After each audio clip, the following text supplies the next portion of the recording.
Hello and welcome to How to Pixelmon with Xylophoney.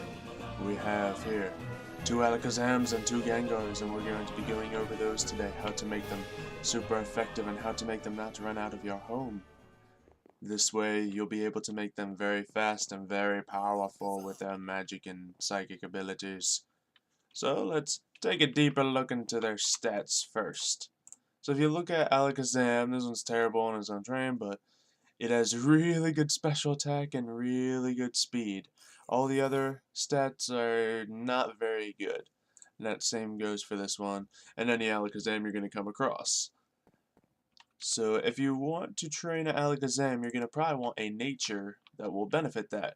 On here we have some lists for special attack natures, being Modest, which is the best because it decreases attack, which with the proper moveset you won't need whatsoever. And then there's Mild and Quiet, which reduce special defense and regular defense, which aren't as important. So we also have the speed nature's Timid, which is my personal favorite for an Alakazam because it's fast and it reduces the physical attack. And then Hasty and Naive reduce the defenses. Any of these natures should be fine to train it on, so don't go killing yourself trying to find a specific one. But those will work nicely.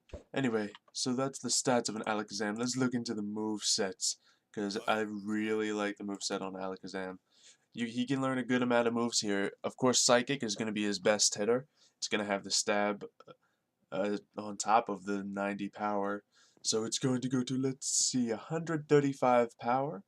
And that's in addition to any type advantage and items you have on him or anything like that. You also have Shadow Ball, which is good to counter other things. Uh, Energy Ball to counter water types, ground types, rock types, all that. And Focus Blast, which is very useful because a lot of people use dark types against your Alakazam. And if you have Focus Blast, then they'll be in for a little surprise. Although it has low accuracy, it's very good to have for those situations.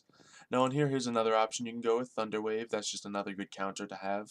If you find your Alakazam in trouble at some point, you can use Thunder Wave and pretty much rely on luck to see if they get paralyzed or not.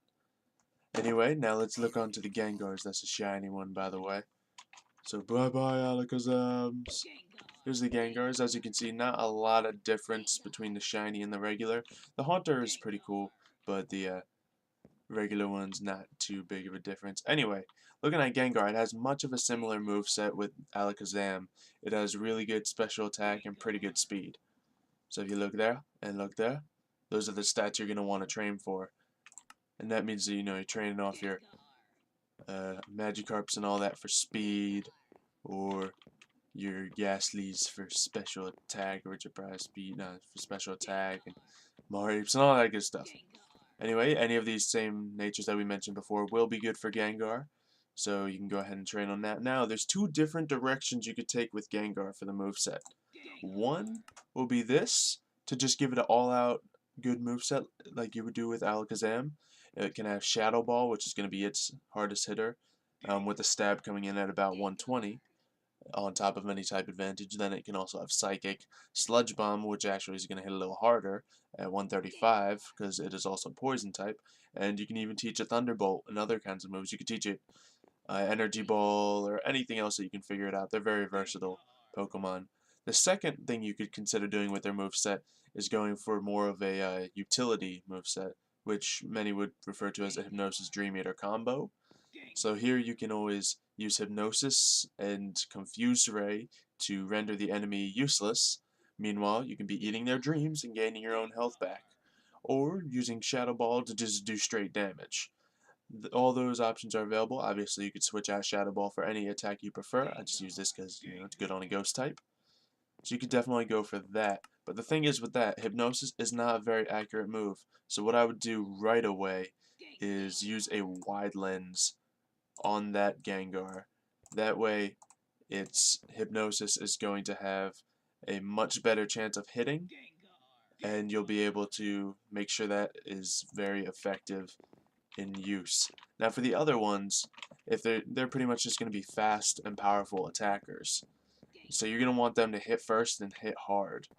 There's all the options that we have looked at before.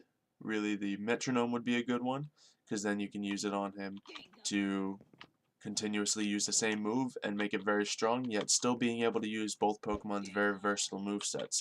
I think personally I would go for a metronome or maybe a shell bell to make it so you can get a little bit of health back when you're attacking, because they do a lot of damage and they don't have a lot of health, so they're gonna really feel that replenishment when they hit with the shell bell. Other options are of course using choice spectacles or a choice scarf. Now this will guarantee your Pokemon will either hit first or hit very hard with the speed and special attack on both of these Pokemon. However, it limits its moveset to the one move. So if you do this, make sure you are ready to only use, say, Psychic on Alakazam or Shadow Ball on Gengar. It'll definitely limit your moveset, but you will kill pretty much everything you touch that you're super effective against, or maybe even not very effective against. So it's really a call that you gotta make, but I think a metronome should work fine to increase their power. Anyway, I guess that's all we have to say about these two. If you have any other questions about Alakazam or Gengar, leave those in the comments below, and please leave in the comments below what Pokemon you would like to see me go over next. I'd love to help you guys with whatever specific troubles you're running into, so that'll be very helpful as much as possible. Stop looking at me that way! Anyway, yes, make sure you subscribe and like the video if you have enjoyed it. And I guess I will see you next time on How to Pixelmon. Goodbye!